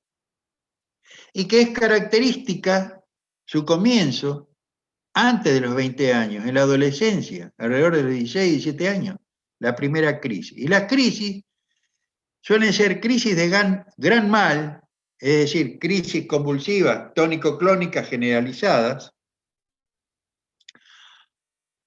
o bien epilepsias temporales o crisis de ausencia, se manifiesta como crisis de ausencia. Entonces, la epilepsia es una enfermedad que puede manifestarse antes de los 20 años en general, que no se puede hablar de epilepsia de la infancia, no hay epilepsia en la infancia, hay convulsiones en la infancia. La epilepsia, digamos, no se conoce su etiología, tiene su traducción electroencefalográfica, puede manifestarse como crisis de pequeño mal o en general de gran mal con convulsiones tónico-clónicas. Hay formas menos frecuentes de epilepsia temporal que se manifiestan con crisis de ausencia. Está producida por descargas eléctricas en territorio temporal, en las temporales, o territorio motor, en las tónico-clónicas. En general, el paciente en la crisis pega un grito, tira la cabeza hacia atrás, tiene incontinencia de esfínteres, puede haber mordedura de lengua, puede haber retropulsión de la lengua y aspiración, incluso cierta asfixia momentánea. Ceden espontáneamente algunas veces. Otras veces continúan las crisis subintrantes constituyendo un estado de mal epiléptico. Y hay un coma posictal. Después de las convulsiones, el paciente queda en coma. Y esto hay que diferenciarlo de los cuadros sincopales prolongados, donde la hipoxia cerebral determina después del cuadro sincopal de pérdida de conocimiento, que empieza con una pérdida de conocimiento, y después aparecen las convulsiones si es prolongada la falta de circulación al cerebro, como consecuencia de la hipoxia cerebral. Pero eso no es epilepsia, eso son convulsiones que aparecen después de un síncope prolongado. Entonces, la epilepsia no tiene múltiples causas, directamente no tiene causa. Lo que pueden tener múltiples causas son las convulsiones no debidas a epilepsia. Es decir, convulsiones cuyo origen se conoce y que pueden ser estructurales o tóxico-metabólicas, esas convulsiones. ¿Y cómo las diferencio? Bueno, por la historia clínica, por la anamnesis y porque puedo ver las que son orgánicas con diagnóstico por imágenes. Y las que no son orgánicas no las puedo ver. ¿Dónde? En una tomografía, en una resonancia. ¿Y qué convulsiones yo puedo ver en una tomografía? Y las que están originadas por una lesión estructural, un meningioma, un absceso, una meningitis, una parásito, un cisticerco, un hematoma producido por un accidente, un hematoma extradural, un hematoma subdural, una hemorragia subaranoidea. Son todas lesiones o metástasis, todas lesiones estructurales que las puedo ver y que originan enfermedades que conducen a convulsiones. Y otras veces hay convulsiones cuyo origen se conoce, que no las puedo ver en una tomografía, pero por el interrogatorio sé que es diabético y se excedió en la insulina, me hizo una hipoglucemia porque el laboratorio me dijo que tenía 0,40 de azúcar. O tiene hiponatremia, o tiene una intoxicación alcohólica, o tiene una deprivación de alcohol, o ha ingerido drogas como anfetaminas, es decir, tóxico-metabólicas. Con el interrogatorio y el laboratorio yo puedo llegar al origen y no constituyen una enfermedad que le va a durar toda la vida como la epilepsia. Entonces, la semántica en medicina, la manera que llamamos las cosas, es muy importante porque define los conceptos, en el mismo nombre define el concepto. ¿Tá? Entonces, tengan este concepto, que una cosa es epilepsia como enfermedad y otra cosa son los síndromes convulsivos. Dentro de los síndromes convulsivos está la epilepsia, es decir, aquel cuadro, aquella enfermedad cuyo origen no se conoce. Si conocemos el origen, son enfermedades que pueden causar convulsiones, ya sean estructurales orgánicas o tóxico-metabólicas. Este concepto tiene que grabárselo. ¿Tá? Entonces, una cosa es tratar las convulsiones del epiléptico, que hay que tratarlas toda la vida, con distintos medicamentos, tiene que conocerlos. Y otra cosa es el cuadro convulsivo, que no solamente uno tiene que tratar la convulsión en ese momento, digamos, con benzodiazepinas, es decir, o fenobarbital, es decir, sino que hay que tratar la causa de base que originó la convulsión. Y de esa manera el paciente puede curar. Por ejemplo, yo tuve en Salta un paciente de 30 años, cuya primera convulsión fue justamente a los 30 años. Si la primera convulsión ocurre a los 30 años, no piensen que es un epiléptico como enfermedad de origen desconocido. Piensen que hay una causa que está causando la convulsión en aquellos cuadros que aparecen después de los 20 y pico de años. Esas en general son tóxicas, metabólicas o estructurales. Y tengo que hacer una tomografía. ¿Tá? Ese paciente fue inicialmente, digamos, médico, pero empezó a tratar como si fuera un epiléptico. Convulsiones, sinónimo de epilepsia. Pero había empezado a los 30 años. Y por supuesto, reiteró las convulsiones hasta que se le hizo una resonancia y aparecen los quistes de cisticerco, algunos calcificados. Se trató con albendazol y ese paciente curó su epilepsia, dejó de tener convulsiones. Bien, acá en estas diapositivas.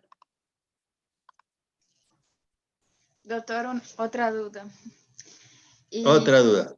Si tiene una embarazada que tuvo eclampsia, que tuvo bueno, convulsiones. Esa es otra. Bueno, esa no es una epilepsia, eso es convulsiones de la eclampsia. Sí, y quiere decir que su próximo embarazo también puede tener o no tiene que ver. No, a ver, no. El tema es así. La eclampsia es la complicación de una gestosis gravídica.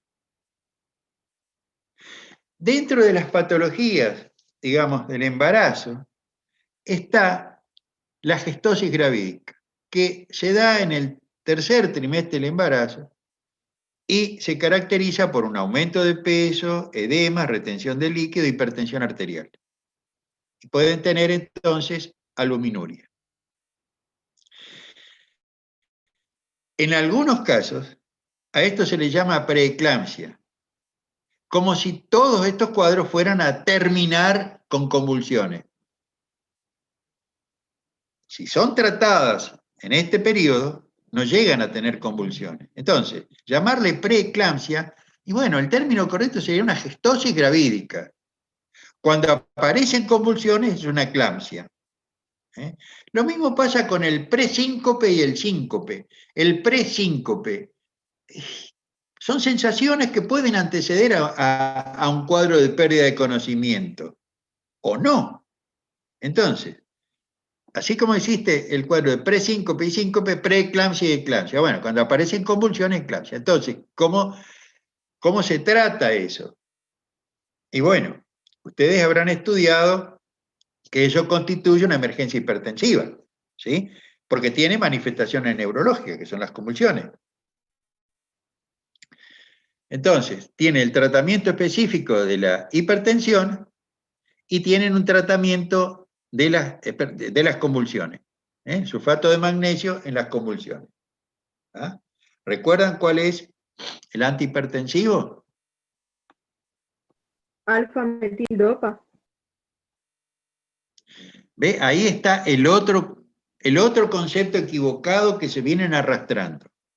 El libro de Rey mencionaba la alfa-metildopa, pero la alfa-metildopa ¿se da por vía endovenosa o por vía oral? ¿Existe alfa-metildopa inyectable o no? Bueno, a ver, contéstenme. Yo quiero escuchar un coro de voces. Silencio en la sala. Anabela, ¿qué dice? El Aldomet, la alfa-metildopa, Aldomet, ¿qué son? ¿Comprimido o inyectable? Busquen ya, busquen ahí en el... los que no están con el celular, a ver los que tienen el celular. Comprimidos, ya lo buscó y son comprimidos. Muy bien, son comprimidos de alfa-metildopa, Aldomet. Bien. Ahora bien, ¿la eclampsia es una urgencia o una emergencia hipertensiva? Emergencia. Una emergencia. ¿Por qué decimos que es una emergencia? Porque debe ser tratada ¿en cuánto tiempo? Lo más rápido posible.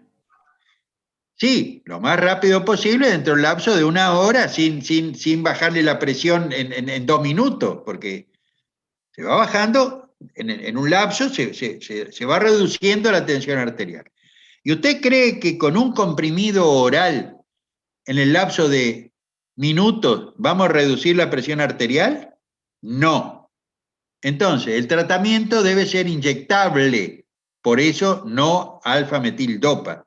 La alfa-metildopa la damos cuando estamos ante una gestosis gravídica. Es decir, la hipertensión sola, hipertensión y edemas, no cuando tiene convulsiones. Porque cuando tiene convulsiones es una emergencia. Ahora, si viene hipertensa la guardia con edema, me puedo tomar 24 horas para bajarle la presión. Y se la bajo con alfa-metildopa. ¿Ah? Depende, porque si realmente es una crisis hipertensiva donde la tensión arterial es de 200, aunque no tenga convulsiones, tengo que bajársela y tratarla como si fuera una emergencia probablemente. ¿Ah? Ahora, no me dijeron qué puedo utilizar en ese caso como antihipertensivo. ¿Le suena hidralacina, por ejemplo? La betalol. ¿Lobetalol, hidralacina le suena? ¿Lobetalol?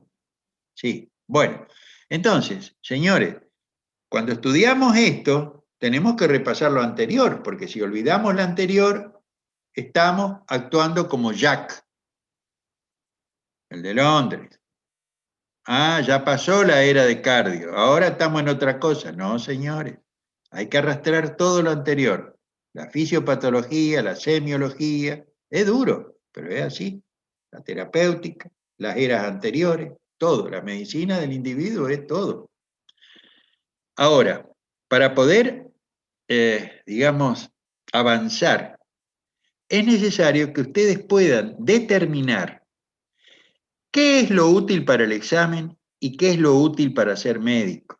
Lo útil para ser médico es tener conceptos básicos, no escritos extensos, que me lo voy a olvidar, sino resúmenes, conceptos básicos, ir incorporando conceptos en base a pensar, en base a razonar.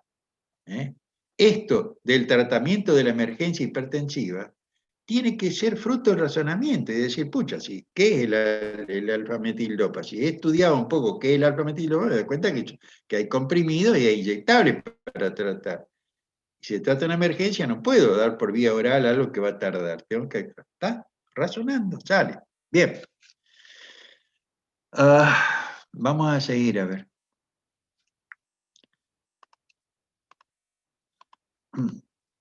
Bueno, acá les voy a, en estos que les estoy mandando, estos PowerPoint, ustedes van a tener que interpretar estas cuestiones. Yo ya creo que no vamos a tener mucho tiempo, voy a hacer un repaso rápido. Acá hablan de un cuadro que ustedes después, en el procesador de texto, les van a decir, a ver, práctico número tal, no me acuerdo si este va a ser el 9, el 10 o el 11, no sé. Figura 1 o diapositiva 1, se trata de un paciente que tiene tal cosa. Acá, 3 líneas y diagnóstico. En este se observa un paciente que tiene una hipoglucemia. La hipoglucemia no es que ahora estoy lúcido y de repente entré en coma hipoglucémico. No.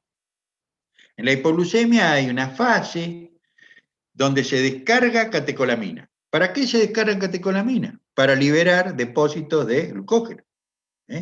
Y liberarlos a la sangre en forma de glucosa para tratar de aumentar la glucemia.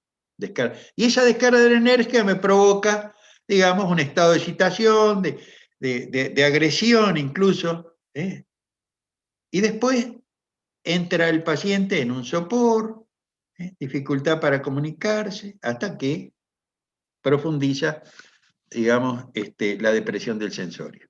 Bueno, esto lo demuestra acá en este cuadro. Perdiendo el conocimiento. Bueno, confeccionar un listado de causas de convulsiones de origen estructural y convulsiones de origen tóxico metabólico. Bueno, esa es otra diapositiva donde se pide esta consigna. Este es otro caso donde ustedes tienen que decir el caso número 2 o diapositiva número 3, es decir, se trata de un paciente de edad cuyo diagnóstico probable es tal, diagnóstico diferencial si quieren poner, tratamiento. Bueno, acá aparecen entonces distintos tóxicos que pueden inducir a convulsiones y ustedes tienen que, cuando vean esta diapositiva, la tarea va a ser, y bueno, la anfetamina puede producir, ¿qué otra? ¿Cocaína puede? ¿Marihuana? ¿Qué? ¿Cuáles? El alcohol. La deprivación de alcohol. ¿Cómo se llama la deprivación de alcohol? Síndrome de abstinencia. ¿Puede provocar convulsiones? Sí. En esta, electroencefalograma. ¿Qué electroencefalograma? ¿Qué es? ¿Un procedimiento? ¿Cómo se hace? Pueden escribir 3 líneas, incorporar el concepto de lo que es un electroencefalograma. ¿Qué tipos de onda descubre el electroencefalograma? Para eso está esto y ustedes tienen que clean caja aquellos conceptos fundamentales. ¿Qué es un electroencefalograma durante el sueño? ¿Qué es una onda de despertar? Acá hay otro. Este tiene 23 años de antecedente de crisis convulsiva de 7 años de evolución. Es decir, es muy probable que esto sea entonces una epilepsia. Hace 7 años que tiene convulsiones. Pero el hecho de que hace 7 años que tiene convulsiones no significa necesariamente que porque empezó a los 17 tenga una epilepsia. Es sospechoso. Que empezó a los 17. Sí, pero ¿y si es drogadicto de los 17 años? Y cada vez que tiene una convulsión es porque vino del boliche con esta anfetamina y todos los estimulantes. ¿Está claro lo que estoy diciendo? Entonces, por más que tenga 4 patas, tenga cola, tenga melena, tenga colmillo, tenga garra, no siempre es un león. Puede ser un fulano disfrazado de león. ¿Qué quiero decir con esto? Que por más que parezca evidente una enfermedad, siempre piensen que puede haber otra cosa. ¿Está? Bueno, acá nos está mostrando. Bueno, lo anterior es la inyección de algo. La insulina, no, esta no parece ser una jeringa de insulina. Interprétenla como quiera, yo tampoco no me acuerdo por qué puse esto. Bueno, estos sí son convulsiones. Es un lugar creo que esto es en Suiza, donde se observa el electroencefalograma y la crisis convulsiva. Es un lugar donde se estudian las epilepsias y las convulsiones, enfermedades convulsivantes. Véanlo y... Bueno, este es otro, un paciente que tiene un trasplante renal, que empezó con cambios de conducta, con febrícula, tendencia al sueño, moderada rigidez de nuca, y tiene una resonancia magnética donde se ve una imagen. A ver si tuvo convulsiones.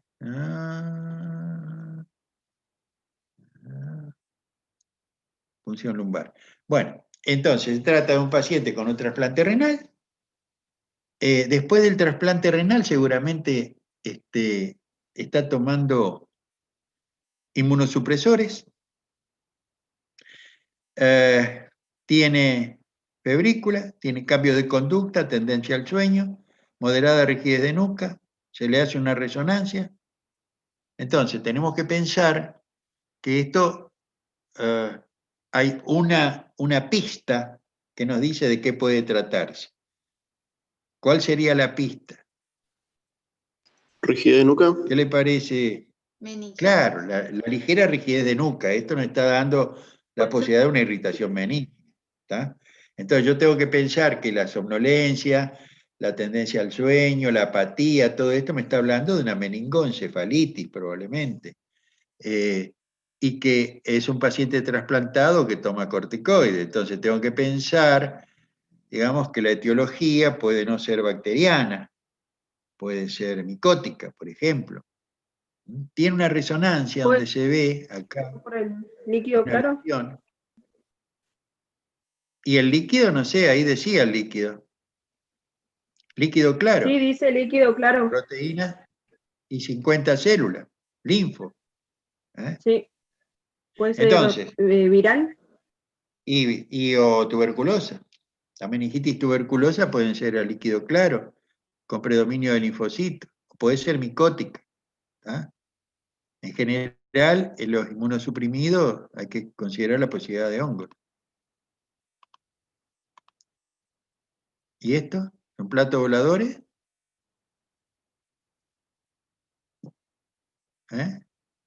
Platos voladores en una noche oscura, sin estrellas. ¿Recuerdan algo de la tinta china? ¿Es el criptococo? Claro. Bien. Otro, paciente de 35 años consulta el episodio de convulsiones tónico-clónica de reciente comienzo. A través del interrogatorio no surge una causa evidente. Se solicita un examen complementario.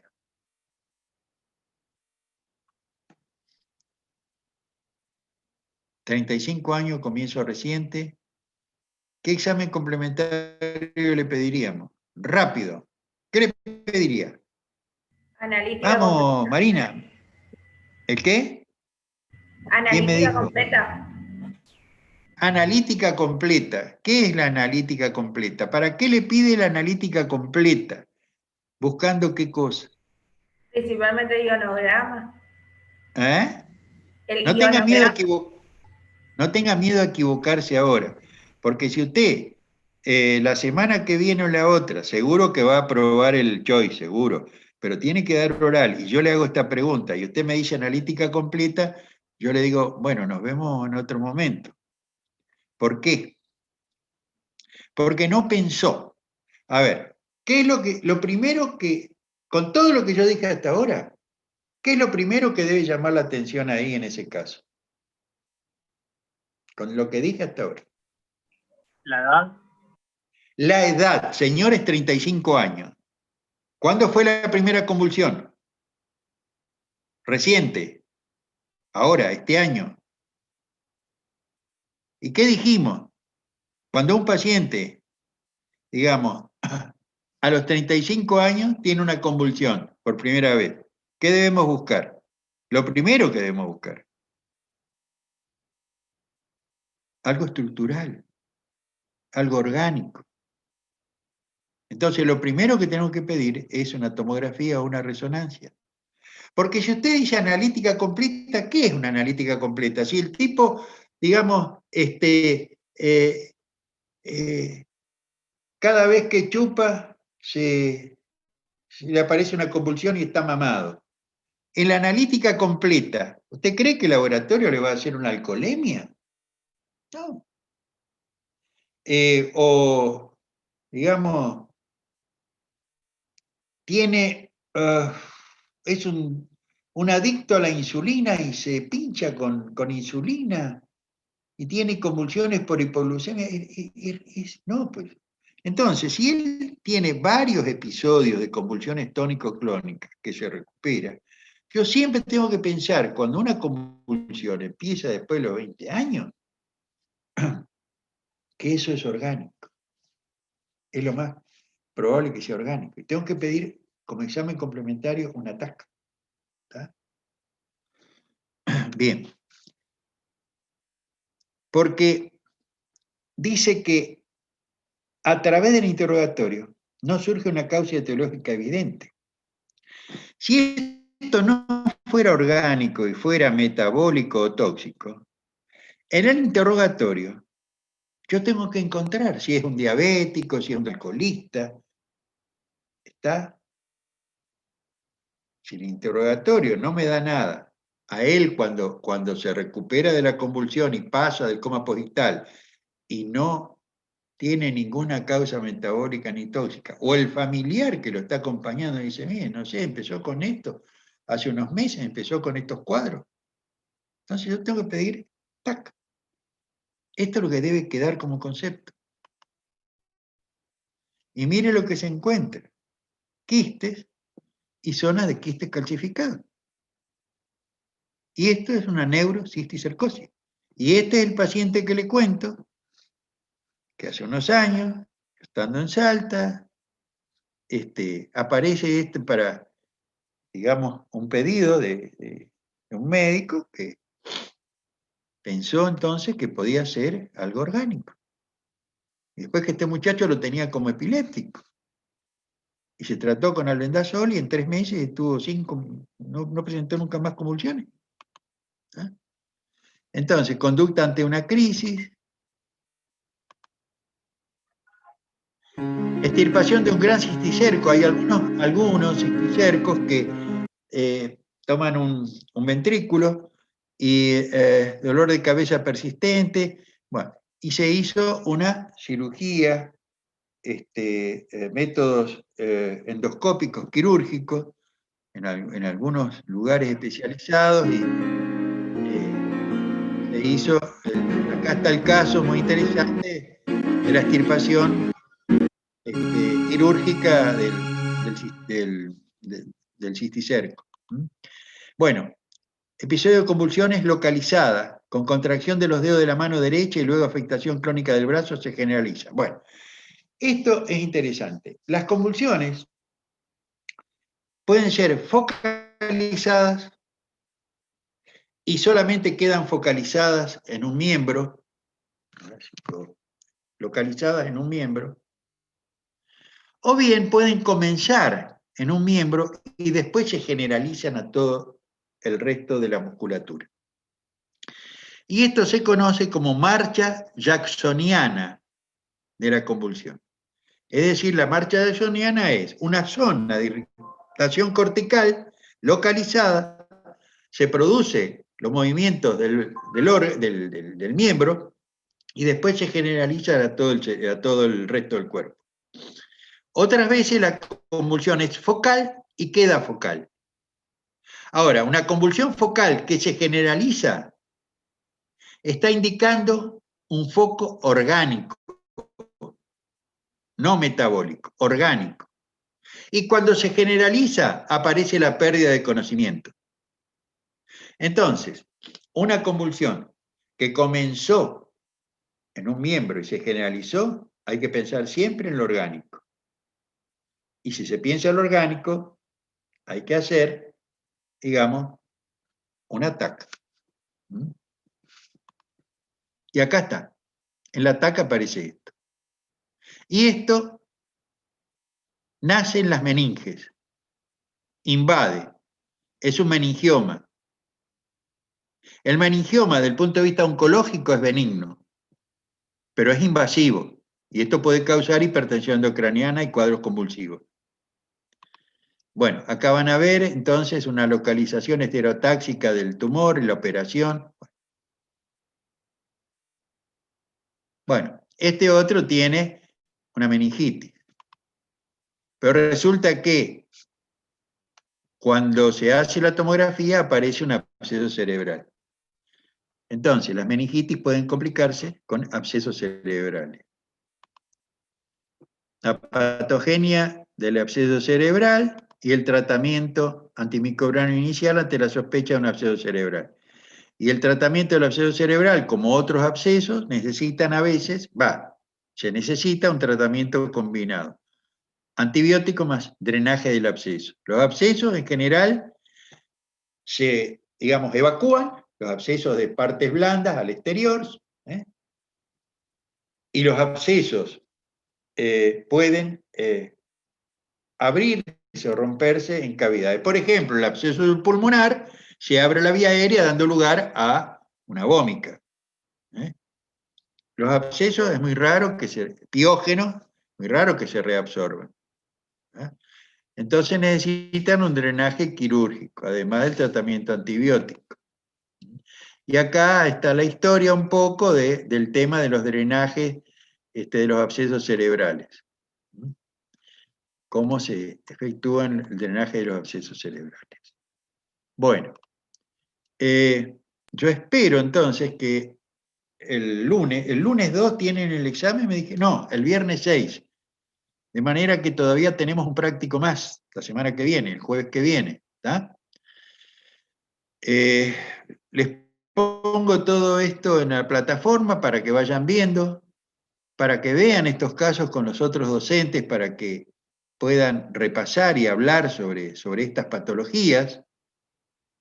No sé si otros docentes utilizan esto en el Zoom para compartir pantalla y analizar los casos.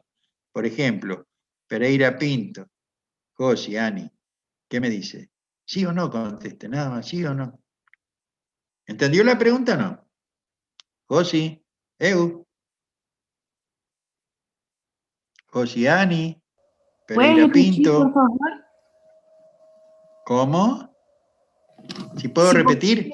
Sí, por favor. Bueno, la pregunta para todos es, y voy a preguntar a lo mejor a otros, con sus instructores, sus docentes de otros días, que tengan Zoom con ustedes, ¿utilizan estos casos que están en la plataforma para trabajar sobre ellos, hacer preguntas, ver? ¿Sí o no? ¿Josiani? No. La otra profesora que nosotros tenemos utiliza otro caso clínico normalmente.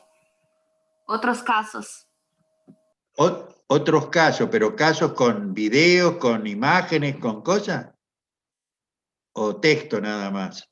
No, normalmente se da el caso y nosotros vamos pidiendo los estudios y diciendo los procedimientos que se debe hacer de acuerdo con el principio. Está bien, pero el caso cómo está presentado, como oralmente, es un escrito, un resumen. Sí, doctor. Yo tengo con ella ¿Con quién totalmente hacen así? ¿Cómo? Con la doctora Miguel. ¿Perdón? Con la doctora Miguel. Es decir, que ninguno de los docentes usan estos casos clínicos para charlar sobre las patologías, digamos, de los casos de la plataforma, ya sean estos o los anteriores, los que vimos de ACV, isquémicos, los que se vieron. No, cada docente usa su caso. ¿Perdón?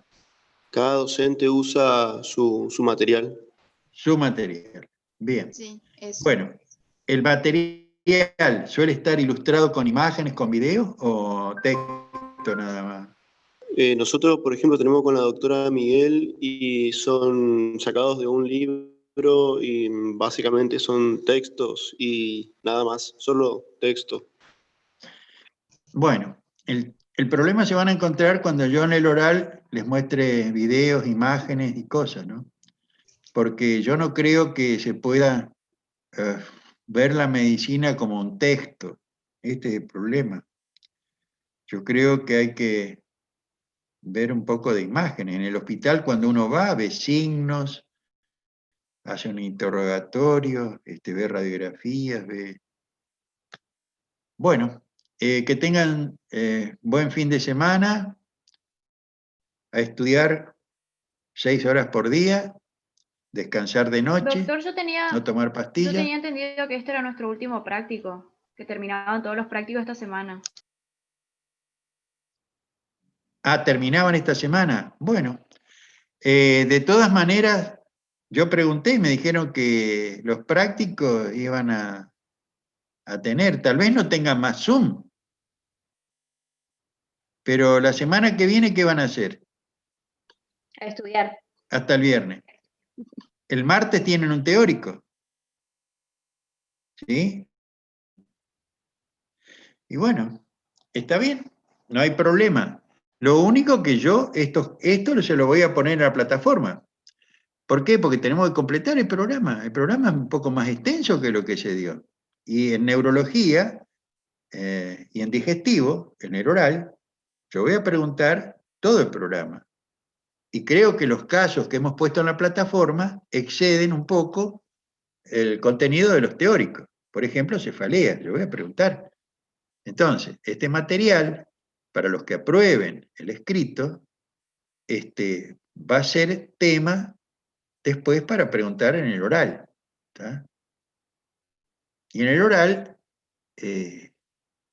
digamos, hay que demostrar por lo menos tener conocimientos básicos de las distintas patologías. ¿Tá?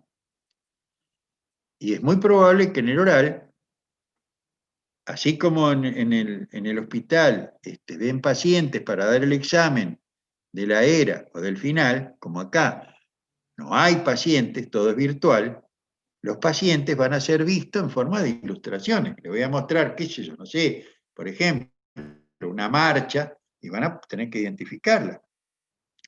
O un reflejo pendular. A ver, hablando de reflejo pendular, rápido.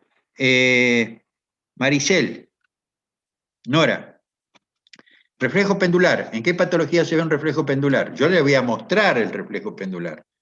Y ustedes me van a decir, este paciente tiene, ¿qué cosa? Y ya estamos. Ese es el problema. ¿Síndrome cerebeloso? Bueno, está bien. Y sí, esa es la respuesta. Bueno, señores, buen fin de semana. Espero que les vaya bien. Entonces, si no nos vemos, el examen del viernes que viene. Ánimo. Pero una sugerencia es que el día del examen duerman 6 horas, no estén ahí toda la noche repasando a último momento. Nos vemos. Nos vemos en el oral. Como no vamos a tener más horas, gracias. En el oral. ¿Sí? Bueno, suerte.